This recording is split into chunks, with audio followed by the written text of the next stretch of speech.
Oi, YouTube! Tô aqui pra gravar o vídeo de livros favoritos de 2025. Peço perdão que tive que ligar o ar-condicionado não, quem me dera, o ventilador, porque tá muito, muito quente e eu seria incapaz, assim, não ia conseguir sustentar o vídeo se não tivesse pelo menos uma onda de ar aqui. Só que aí vai começar a voar uns pelos aqui na tela, o barulho talvez não seja tão legal, mas acho que vocês conseguem me escutar. Gente, eu li 47 livros esse ano. Foi menos se comparado aos 2 últimos anos, assim, os 2 últimos anos realmente eu tava bem obsessiva, acho que ano retrasado eu li uns mais de 60 e ano passado uns 50 e pouco. Mas assim, teve muita coisa boa e eu espero que vocês gostem. Fazendo um parênteses aqui, antes de começar o vídeo, na edição fui percebendo que não dava para falar de todos que eu li, então esses aqui eu deixei de fora. Tem muita coisa boa aí, outras nem tanto, mas eu resolvi escolher aqueles que eu realmente achava que valia ter algum destaque. Bem, talvez eu queira começar falando de Simone de Beauvoir. Eu descobri mesmo a Simone, acho que foi ano passado, mas esse ano eu sinto que eu adentrei a obra dela. E esses 2 livros aqui, eles ganharam meu coração. A Mulher Desiludida é um livro de contos. Se eu não me engano, tem 3 contos, assim. Acho que um é uma mulher que suspeita de uma traição. O outro fala muito sobre a velhice. A Simone fala muito sobre a velhice, né? Sobre como ela percebe a passagem do tempo e o lugar de mulher mesmo. Muita gente fala da Simone como um ícone feminista, que ela de fato é, mas eu acho que às vezes as pessoas colocam ela numa posição errada, sabe? De tipo, feminista que queima sutiã e é extremamente radical. Primeiro que ela não queimou sutiãs, pelo que eu pesquisei no Google. Freud! Meu gato tá me mordendo, ele tá... Freud, você tem que parar de me morder, meu filho. Quanta raiva nesse corpinho. Não. Então, gente, desculpa, tô ainda engatando aqui nas ideias. Voltando, eu acho que a Simone ela é representada no senso comum de um jeito que não é fiel ao que realmente ela acreditava, assim, né? Tem aquela famosa frase, né, de que não se nasce mulher, torna-se. Ela fala como realmente os nossos comportamentos ancestrais, assim, de viver muito às custas do parceiro, né? Que a mulher tem essa tendência de, às vezes, abdicar das próprias vontades, aí de repente ela tá com 70 anos e percebe que basicamente ela só se dedicou ao lar e à vida do marido. O que hoje também, né, assim, se é uma escolha consciente, tudo bem, mas muitas vezes não é tanto assim. E eu gosto muito de como ela fala, além, né, do ser mulher, de como ela fala sobre a velhice mesmo, como ela percebe isso e acho que inevitavelmente acaba falando com a morte. Então, por exemplo, nesse aqui que chama Uma Morte Muito Suave, ela vai falar da morte da mãe dela, e a mãe no hospital, e ela vai vendo, né, a mãe se fragilizando. E tem uns flashbacks, mas não fica tanto assim nas memórias da infância com a mãe, não é tanto sobre isso, é mais um relato mesmo do que ela percebe no presente, né? E a Simone tem um olhar muito existencialista também, né? Ela foi casada com o Sartre, e o Sartre possivelmente é um dos nomes mais importantes do existencialismo, mas eu acredito mesmo que ele só é o que ele era porque ele tinha essa mulher incrível ao lado dele. Eu acho que ele acabou tendo muito mais crédito do que a própria Simone. Mas, enfim, leiam Simone. O próximo livro é o da Rosa Monteiro, eu já li outras coisas dela, mas acho que esse aqui foi o que mais me cativou, que é O Perigo de Estar Lúcida. E ela faz uma associação entre a criatividade, o poder artístico com um certo tipo de transtorno mental, desequilíbrio emocional.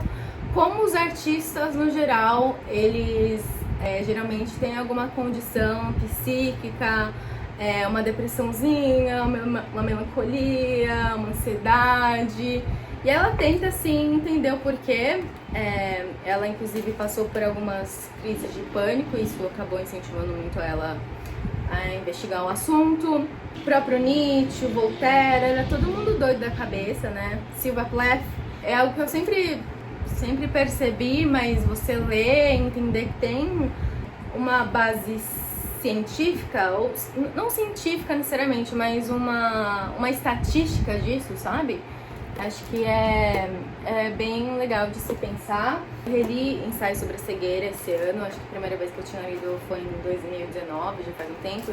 E esse aqui continua sendo um dos meus livros favoritos da vida, assim, o jeito que o Saramago escreve é de outro mundo, é de uma sensibilidade, ele entendia o ser humano, assim, de um jeito muito profundo.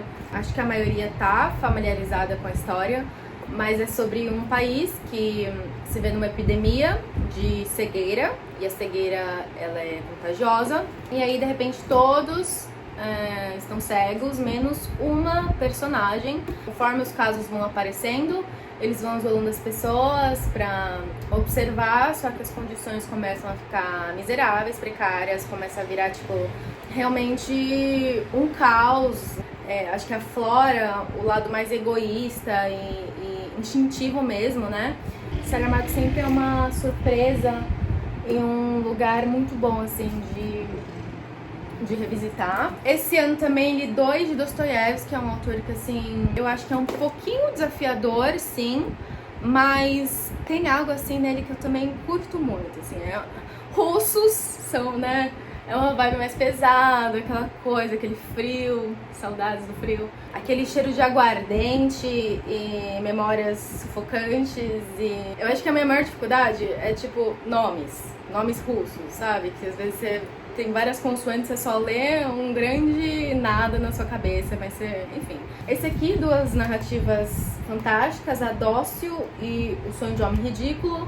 Já tinha lido esse A Dócil em outra edição da Kozak Naif, mas só na metade do livro que eu fui lembrando, assim, que acho que eu já passei por aqui.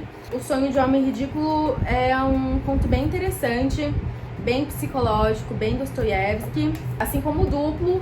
Nesse aqui é um homem que ele, enfim, é tipo um funcionário público, conselheiro tutelar, que é um cara super desajeitado, né, que ele se sente inferior, é tipo um personagem bem típico do Dostoiévski, que ele não tem condições sociais, de status que ele gostaria. O ponto é que, de repente, ele vê outra figura que é exatamente ele, assim, que tá no trabalho dele, que fisicamente é idêntico a ele encontra o duplo dele. Então, nesse livro você fica meio assim, em dúvida mesmo, se é realmente só uma alucinação dele ou se de fato tá acontecendo, né? Vamos de outro livro pesado, A Noite, de Elie Wiesel. Ele foi vencedor do Prêmio Nobel da Paz. Esse livro aqui vai contar a história do autor, que ele passou pelos campos de concentração na Segunda Guerra, passou por todo o Holocausto, e assim, é terrível, gente. É um livro muito, muito forte, assim, fazia tempo que eu não voltava para esses assuntos de Segunda Guerra. É muito triste ver as pessoas que ele vai perdendo, e a fome. Ele vai contando, assim, desde o começo mesmo. Começa de um jeito mais sutil, né, de tipo... os alemães fechando os comércios dos judeus e começando a colocar aquela estrela no braço para identificar, e de repente eles vão para uma área restrita, ainda na cidade, de repente vem aqueles vagões de transporte de animais que eles acabam sendo obrigados a entrar, até chegar em Auschwitz, né? O Holocausto é se não a maior atrocidade do mundo, assim, e bom a gente relembrar, né, tipo, não esquecer que isso aconteceu, porque mesmo hoje em dia a gente vê vários sinais de fascismos e acho que as pessoas não sabem realmente do que elas estão falando. Aproveitar nos temas pesados, gente, 2 livros sobre suicídio, falando também de um jeito bem simplista, né, que é muito mais que isso. Mas Não Fossem as Sílabas de Sábado, da Mariana Salomão Carrara. Gosto muito da escrita dela. Inclusive, eu vou puxar um outro aqui que eu li dela, que inclusive gostei mais. Se Deus Me Chamar Não Vou. Esse aqui é sobre uma mulher que ela perde o marido. O que acontece? Ela mora em um prédio e o marido sai pra, acho que buscar um quadro, ele tá voltando com um quadro. E um dos vizinhos, que mora num andar super alto, ele se joga da janela, ele se suicida e cai em cima do marido. A gente passa pelos conflitos, né, em que essa mulher se vê diante desse evento totalmente inesperado. Meu gatinho tá miando, vou abrir de novo pra ele. Uma sensação bem específica que os livros dessa autora me causam, assim. Se Deus me chamar, não vou. Conta sob um ponto de vista de uma criança, então isso faz toda a diferença, porque tem aquela inocência, aquele olhar de descoberta pelo mundo ainda, aquele olhar curioso, mas também tem uma tristeza, sabe? Que mesmo contada de forma infantil e através de metáforas, tem uma dor, assim, em que essa personagem se encontra e talvez não perceba tanto, né? Por conta da idade dela. Eu acho que esse é o último tema pesado aqui que eu vou falar.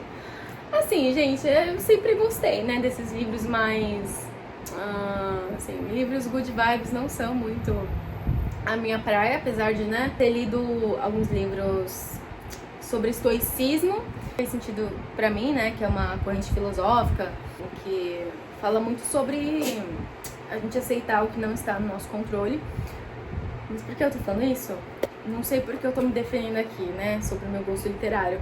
Esse livro eu ganhei de uma amiga que foi morar fora, então assim, ela me deixou com vários livros. E a Vitória, ela tem muitos livros com a temática de suicídio. Não seria um livro que eu compraria espontaneamente, eu nunca tinha escutado falar desse livro. Acho que um dos livros que realmente mais me marcou, não só nesse ano, mas como há muito tempo, porque aqui ele também é falado sobre o suicídio, mas é de uma outra forma, né? Que acho que é um livro um pouco mais realista, assim. A gente tem um pai, ele é jornalista, e o filho dele se suicida. Ele tenta entender os motivos pelos quais o filho fez o que fez. O livro ele começa, né, com uma frase muito poderosa do Camus, que é um autor que eu gosto muito, que ele fala: só existe um problema filosófico realmente sério, o suicídio. Ele fala como a gente, inclusive, tenta muito não falar as coisas como elas são, sabe? Tipo, tal pessoa, ela perdeu a vida, né? Quando na verdade foi um suicídio, né? E como só não falar abertamente a palavra não promove uma discussão, porque é uma realidade, gente. Ao passo que ele vai tentando entender a história do filho, também nesse estado de luto, ele do nada joga assim, ó: o suicídio é a primeira causa de morte não natural em muitos países do mundo, como China e Índia. A cada 40 segundos, em média, uma pessoa se suicida no mundo. Então, assim, você tá, né, lendo sobre os relatos deles e de repente tem um fato, assim, uma realidade mesmo, assim, com dados, que a gente deveria falar mais pra, se possível, evitar, né? Esse livro aqui também foi outra descoberta, Os Supridores. É bem legal esse livro, assim, diferente de tudo que eu já li, porque é sobre uma dupla, né, o Pedro e o Marques, que eles trabalham no mercado como supridores. Supridores é uma função meio que de faz tudo no mercado, mas principalmente eles meio que reabastecem, né, as mercadorias nas prateleiras. Eles vêm de um lugar muito humilde, de favela, em Porto Alegre. Eu acho que o Pedro é o mais visionário, assim, né? Ele leu alguma coisa de Marx, ele tem um conhecimento aí sobre questão de classe, sobre como realmente todo o sistema quer que eles continuem na posição em que eles estão, que não é favorável, né, para os chefes, para as pessoas mais ricas ver pessoas como o Pedro e o Marques crescendo, né, que se a distribuição de riqueza fosse igualitária, os mais ricos teriam menos. E com essa consciência mesmo de classe, o Pedro entendendo que não vai ser por próprio mérito, pelo próprio esforço, que ele realmente vai conseguir crescer na vida e ganhar melhor, ele puxa o Marques nesse plano de começar a vender maconha. Eles fazem isso também super às escondidas no mercado, eles não abrem mão do emprego do mercado, eles continuam lá, inclusive vendem por lá. Tem realmente um princípio em toda a renda que eles lucram, né? Todo o lucro ele distribui de maneira igualitária entre os funcionários. Ninguém ganha mais do que ninguém nesse grupo de tráfico.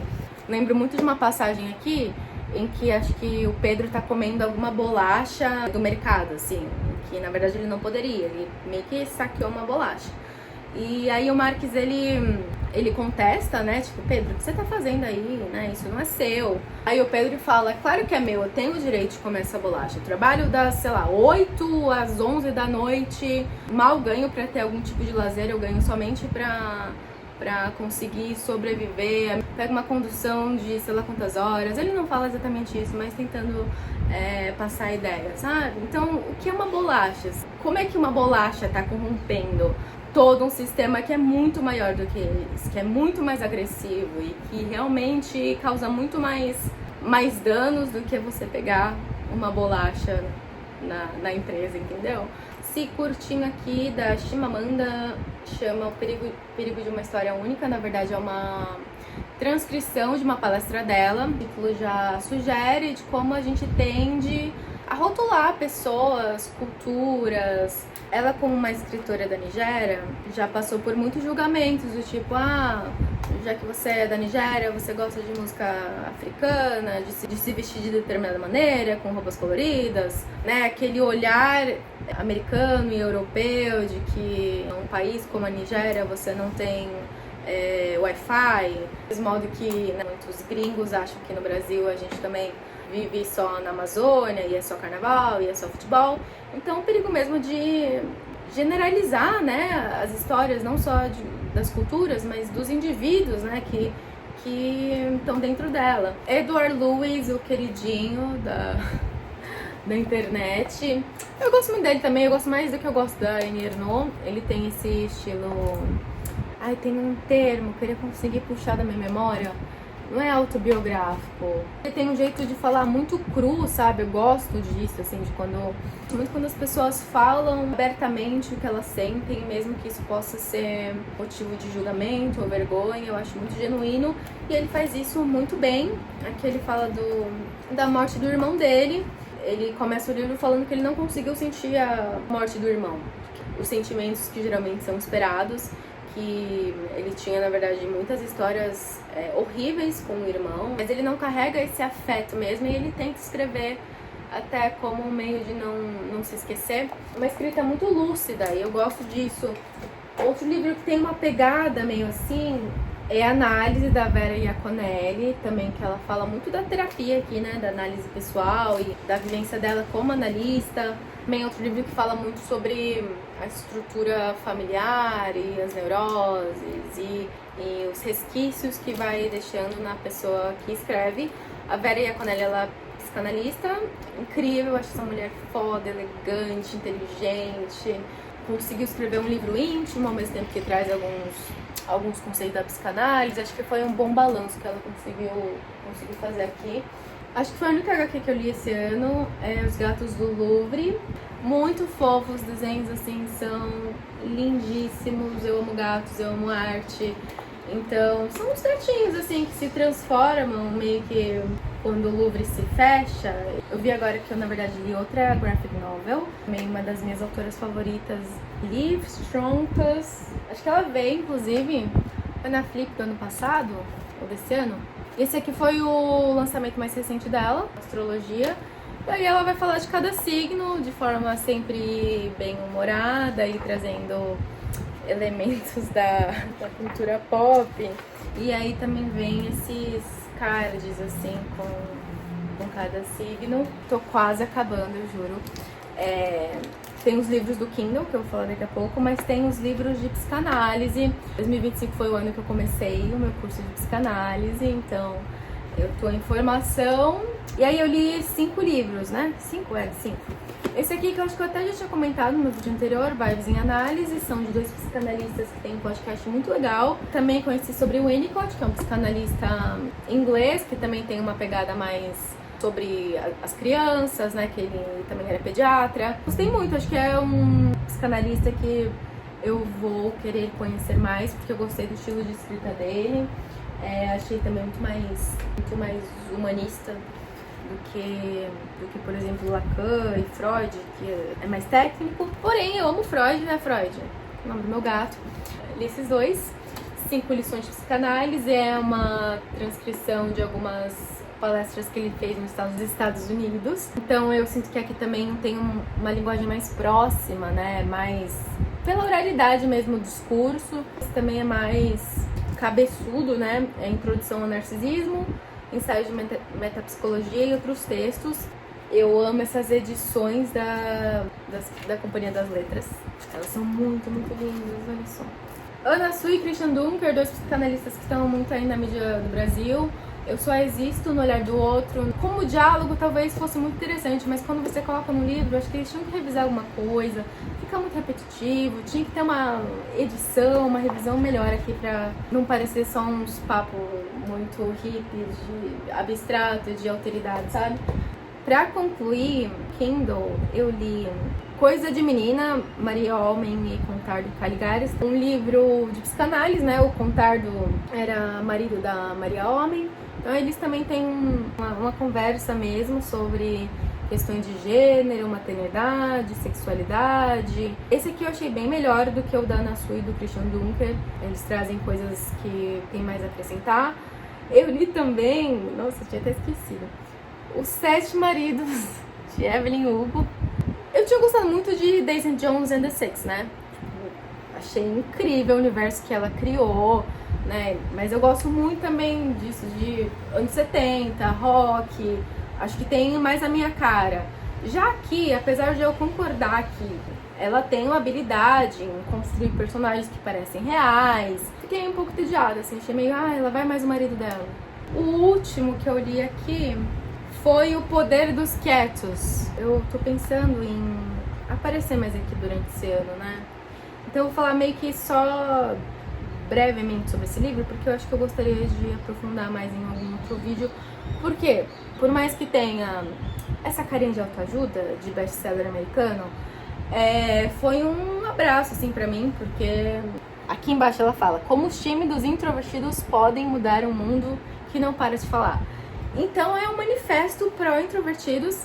Essa Susan Cain, ela tem uma palestra no TED Talk, pra quem estiver interessado, que ela fala mesmo assim, as qualidades de quem é introvertido. Ela fala como cerca de 1/3 da população mundial considera-se introvertida, por mais que, né, também seja um espectro meio nebuloso, né, de introversão e extroversão. A gente acaba migrando muito e dependendo da situação, você se vê mais em um, mais em outro, dependendo do dia. Eu me considero uma pessoa altamente extrovertida e ao mesmo tempo eu tô aqui gravando um vídeo pro YouTube pra, sei lá, quantas pessoas assistirem, né? Então, não é tão preto no branco, mas sim, eu me considero introvertida e, tipo, eu já tive... já lutei muito contra isso, assim, de querer ser extrovertida. Porque o mundo, de fato, parece que o ideal é o de extroversão, né?